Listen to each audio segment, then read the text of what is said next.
resist and try another strategy. Example, when direct demands stall, negotiators shift to discussing the suspect family to number 11, awareness of tactics, spot and manage pressure tactics.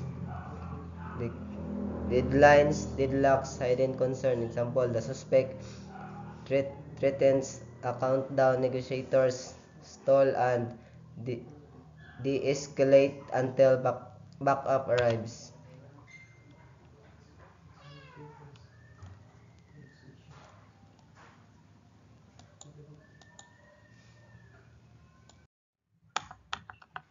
Identify complex and issues. Recognize what problems need resolution. Example, suspect wants escape but police cannot allow it. This is the main conflict. Number 3, agree on a common goal. Find shared object. Example, both sides agree that hostage must remain safe. Number 4, bargains for a better deal. Negotiate terms that improve the situation. Example, police officer to provide a vehicle in exchange for releasing one hostage. Number 5, trade concession. Each side gives something up. Example, suspect released two hostage after the police deliver food and water. Number 6, resolve issue of all concerned, address everyone needs. Example, police, police ensures medical health and injury hostage while suspect grievance. Number 7, compromise. Meet halfway to reduce conflict. Example, instead of total escape, suspect agrees to surrender peacefully after medical presence is agreed. Arrange. Formal arrangement, in which a written of the official settlement. Example, negotiator finalized surrender agreement ensured suspects' rights and hostage safety. For negotiation stage of critical tax, PNP Hostage Negotiable Handbook 2011. Primary stage build a positive environment. Establish report set agenda ground rules and timeless. Example, the negotiator calmly introduced himself, ensured the hostage taker a safety during talks, and set ground rules. Number 2, opening stage. Each side state their opening position or demands. Negotiator gratifies and tests the validity of test. Example, hostage taker demands food and a gateway car. Negotiable clarifies of his is a firm demand of just a pressure tactic. Number 3, exploratory stage. Identify real needs, truth questioning, and active listening.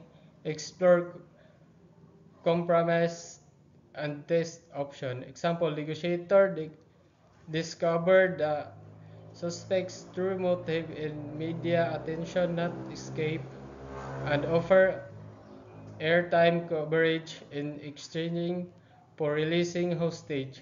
Number 4, conclusion. Closing stage. Must term to need solution meaning concerned and formalize the agreement, contact memo, or verbal confirmation.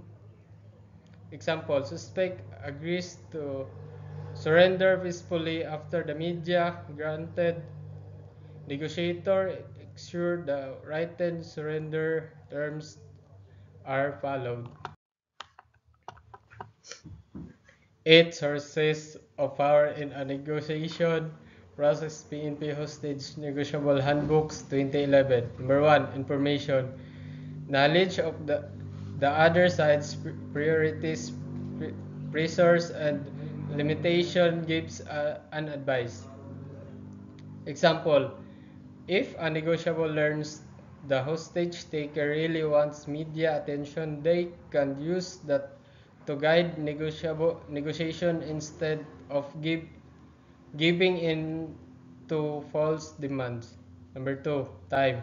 Controlling deadlines and being patient provides leverage.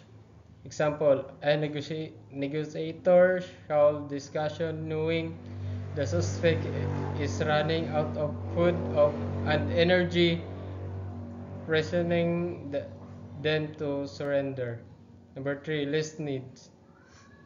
The party and need the deal list has more power. Example, a negotiator who show they are not desperate to end the standoff, standoff immediately may pressure the suspect into making concessions.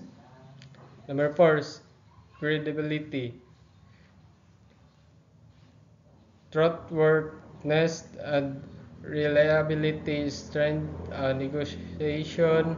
Example, unexperienced negotiators introduce themselves as a part of team making the hostage taker more willing to cooperate.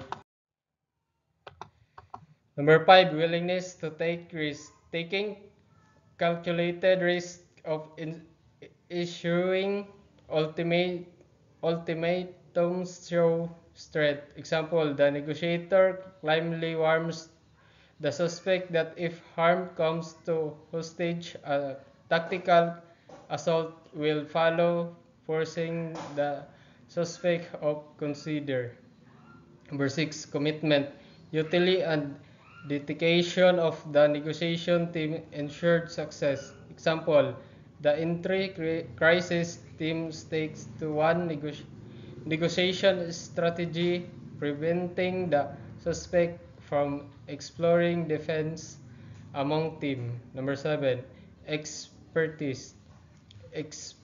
Specialized knowledge or recognized skills gives authority. Example, a negotiator trained in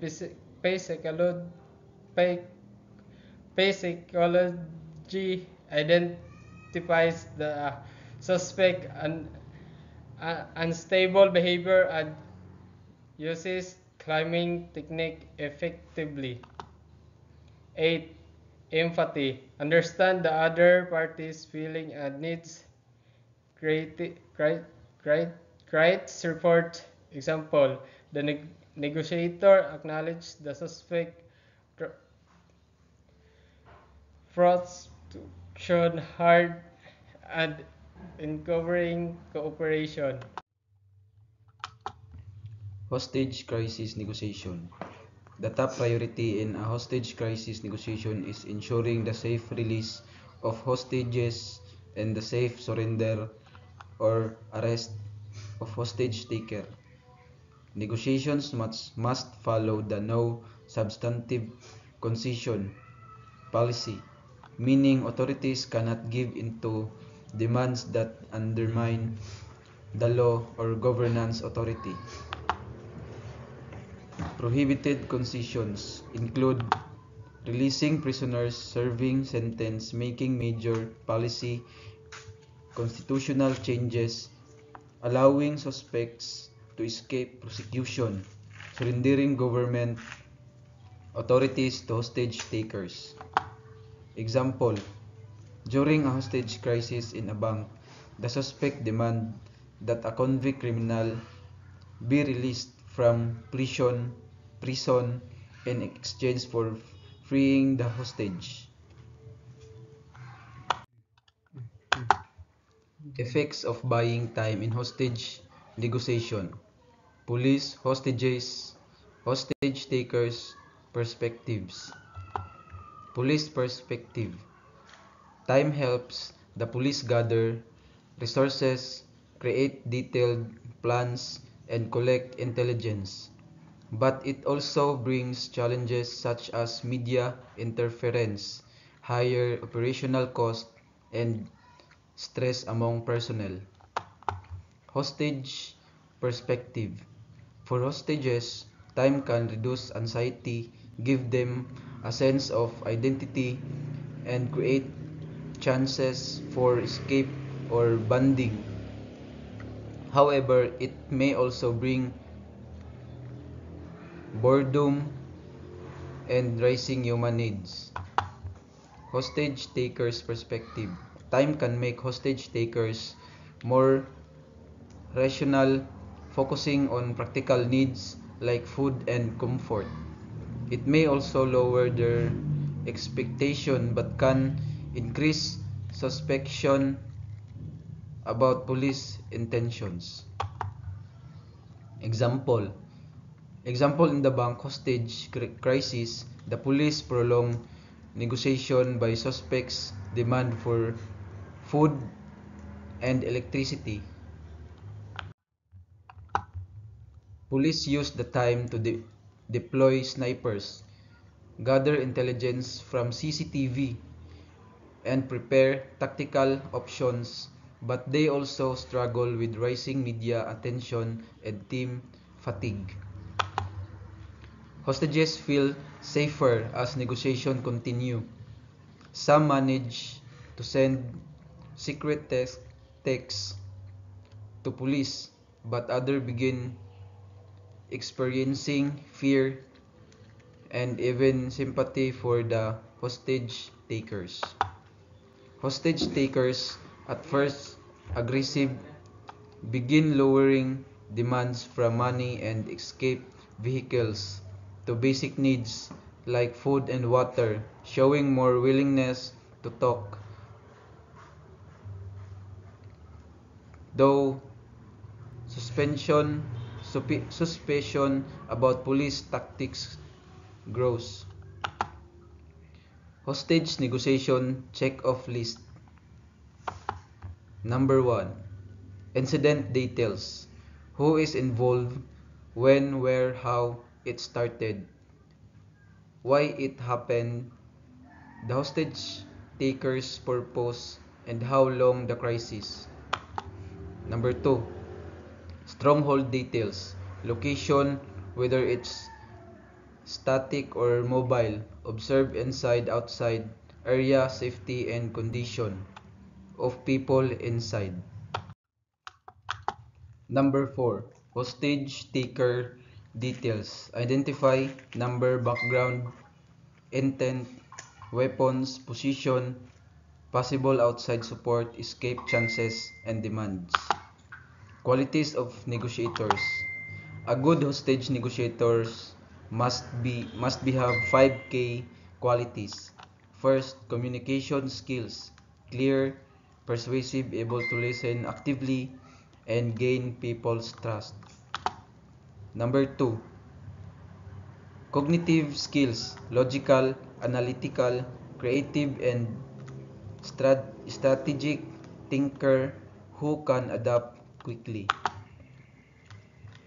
Number 3, relationship with people. Team player, empathetic, caring, socially people-oriented. So, number 4, professional competence. Experience, tactically aware, committed to negotiation ethics, and professional in approach. Number 5, personal qualities. Calm under pressure, emotionally controlled, patient, resilient, honest, confident, but humble, and physical, mentally fit. The negotiator's main duty is to save lives by handling hostage situations professionally. Their responsibilities include: number 1, adhering to policy. Always prioritize saving lives. Number 2, coordination and strategy.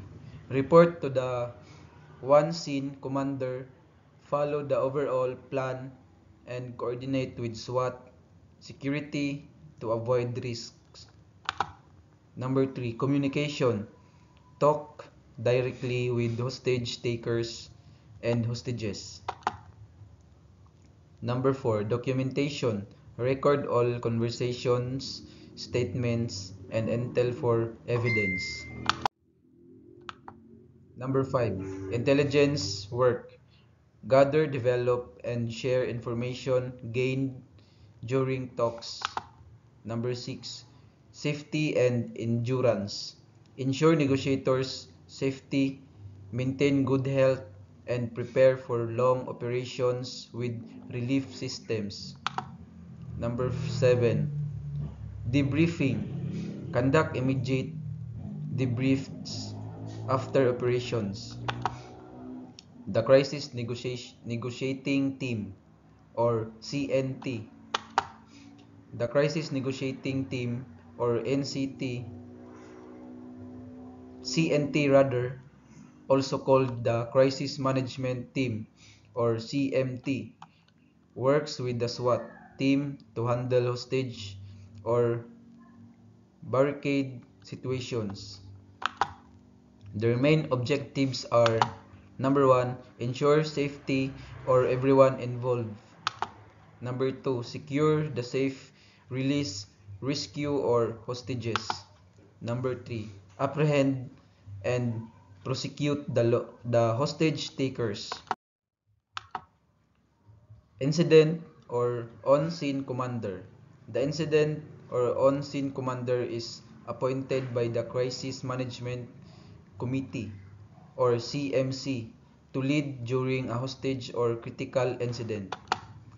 Number 1, mission accomplishment.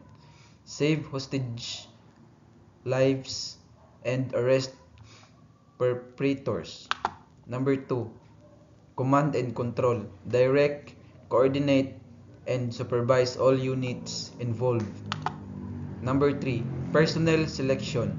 Choose and assign the right people or units for the operation. Number 4, media relationship. Maintain public trust, confidence, and support through effective communication. Number 5, reporting. Submit an after operation report with evidence recommendations.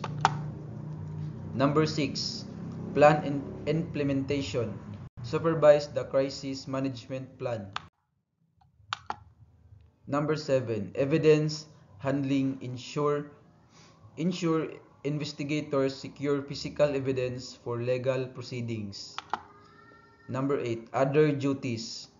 Carry out additional lawful tasks from higher authorities. PNP procedures in a hostage situation. According to Castillo Jr. and Gambao in 2021, the PNP follows key procedures in handling hostage situation. So number 1, activation. Form the Critical Incident Management Committee or CIMC. Number 2, scene security. Secure and isolate the area to prevent escape or intrusion. Number 3, control of communication utilities. Management communication, unauthorized calls, electricity, and water to increase bargaining. Number 4, access control. Prevent unauthorized person, include media or civilians, from entering or leaving the scene. Number 5, witness management record. Witnesses details and move them to a safe place. Number 6, victim care. Evacuate victim, injured person as soon as it's safe. Number 7, priorities. Saving lives is the priority. Arrest of the perpetrator comes last. Number 8, post-incident. Conduct immediate debriefing to review actions and improve future responses. Example, during a bus hostage situation, the PNP applied these steps. First, activation. The CIMC was formed with an incident commander, negotiators, scene security, police cordon off the area and evacuate nearby civilians. Second, control. The hostage taker's cell phone signal was cut to stop outside influence bus. Electricity supply was managed. Third, witness management. Bystanders were moved to safety and their statements were recorded. Fourth, victim care. 2 injured passengers were rescued when the perpetrator briefly released them. Fifth, priority. Negotiators focused on the hostage safety rather than rushing to arrest. 6. Debriefing. After the resolution, officers review mistakes and best practice for training purposes. Thank you and God bless.